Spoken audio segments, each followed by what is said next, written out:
வணக்கம். இன்றைக்கி ஜானூஸ் கிச்சனில் ஒரு ஹெல்த்தியான டின்னர் ரெசிபி பார்க்கலாம். மஞ்சள் பூசணிக்காய் பருப்பு அடை செய்யலாம். நான் அதுக்காக 1 டம்ளர் அளவுக்கு இட்லி அரிசி எடுத்திருக்கேன். 1/4 டம்ளர் துவரம்பருப்பு, 1/4 டம்ளர் கடலைப்பருப்பு, 1 டேபிள் ஸ்பூன் வெள்ளை உளுந்து, 1 டேபிள் ஸ்பூன் முழு பச்சைப்பயிறு இதெல்லாம் நல்லா கழுவிட்டு ஒரு 3 மணி நேரத்துக்கு ஊற வச்சுக்கிறேன்.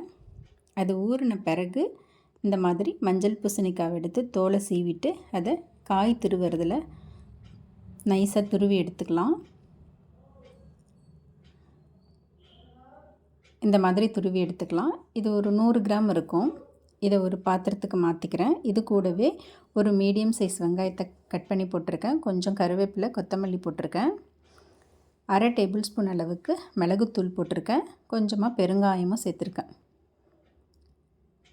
இப்போ இந்த ஊறின பருப்பெல்லாம் எடுத்து மிக்ஸி ஜாரில் போட்டு இது கூட ஒரு 1/2 டேபிள் ஸ்பூன் அளவுக்கு பெருஞ்சீரகம் போட்டிருக்கேன். போட்டுட்டு இதை கோர்ஸாக அரைச்சிக்கலாம். அரைச்சிட்டு இந்த பாத்திரத்துக்கே சேர்த்துக்கலாம்.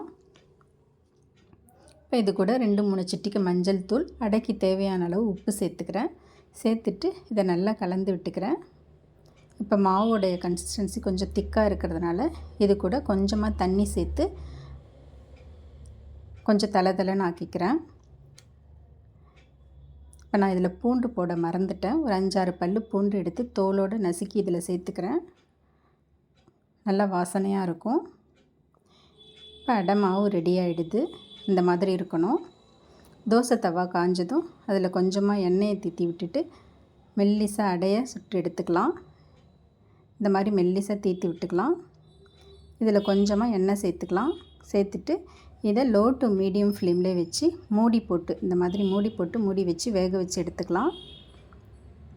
ஒரு பக்கம் வெந்ததும் நல்லா திருப்பி போட்டு இன்னொரு பக்கமும் அதே மாதிரி லோ டு மீடியம் ஃப்ளேம்லேயே வச்சு நல்லா செவக்க வேக வச்சு எடுத்துக்கலாம். அவ்வளோதாங்க. ஒரு டேஸ்டியான மஞ்சள் பூசணிக்காய் வச்சு பருப்படை ரெடி ஆகிடுச்சு.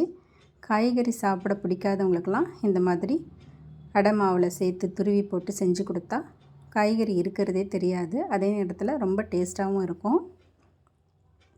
நான் இப்போ இந்த அடைக்கு தேங்காய் பொட்டுக்கடலை சட்னி வச்சு சர்வ் பண்ணியிருக்கேன்.